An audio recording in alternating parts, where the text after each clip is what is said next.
Hey folks, Matt from artoftheimage.com. Canon has announced quite a few cameras lately, and one of them that I think seems to have slipped under the radar is the Canon Rebel T100 or 4000D, depending on where you are in the world. This is Canon's lowest price DSLR to date, that I'm aware of anyways.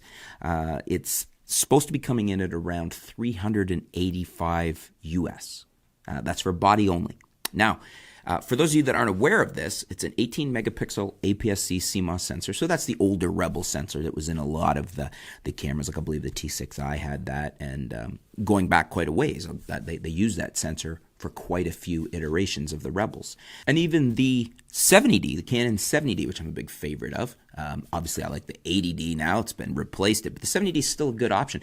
It had a very similar sensor. It's a 20 megapixel sensor, but they were very similar sensors, 18 to 20. It was 2 megapixel difference. So basically what I think Canon is doing here is building a fairly competent but extremely low-priced DSLR to corner the absolute low end of the market and to convince people, or to make the barriers to entry relatively low, $385 for a body only for a DSLR, to step up from your cell phone or your point and shoot. You know, an 18 megapixel Digic 4 processor, you got up to 6400 ISO, you got full HD 1080p up to 30 frames per second, you got 3 frames per second continuous shooting, 9-point autofocus, you got a 2.7 inch 920K dot LCD monitor.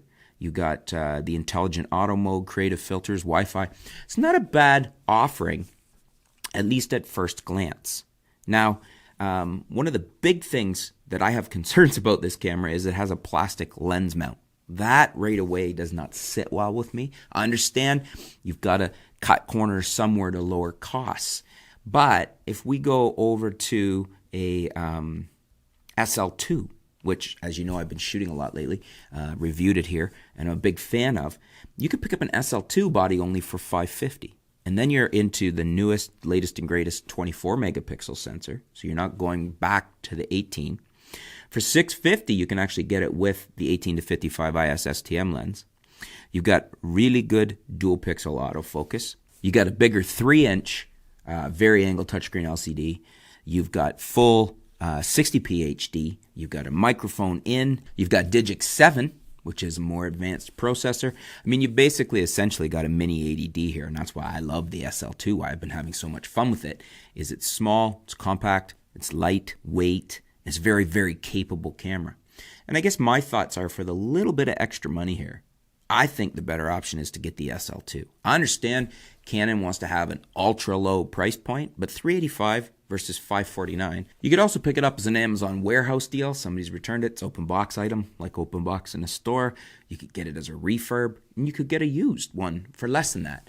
And I guess I just think that you're getting a lot more with the SL2 versus what you're getting out of this new T100 4000D. I think there's a lot better specs in the SL2, and I think, for me, almost anybody I would encourage to step up, find that little bit of extra cash and step into an SL2 than to get this T100 4000D. It just seems a very under-spec'd camera despite the low price. So I wanted to throw that back to you guys. What do you guys think? Is it a good thing? Do you think that was a good move of Canon's? Do you think there are still people that should consider a T100 or 4000D? Or do you lean more towards what I'm saying, that, yeah, step into an SL2, get a used 70D, buy something, a better camera for a very close price, and just get a lot more camera for your money? What do you guys think? Let me know in the comments below. Let me know if you think there's a place for the Rebel T100, the 4000D. Or would you rather them see somebody that's considering that step into an SL2 for the little bit of extra money, as I'm suggesting? Just curious to hear what your feedback is. Maybe I'm off base here. Maybe you guys in general think that there's a lot of people that would be better served by this low price point camera just to get into the system. Let me know in the comments below. Interested to hear what you have to say, and stay tuned. We'll be back soon here at artoftheimage.com.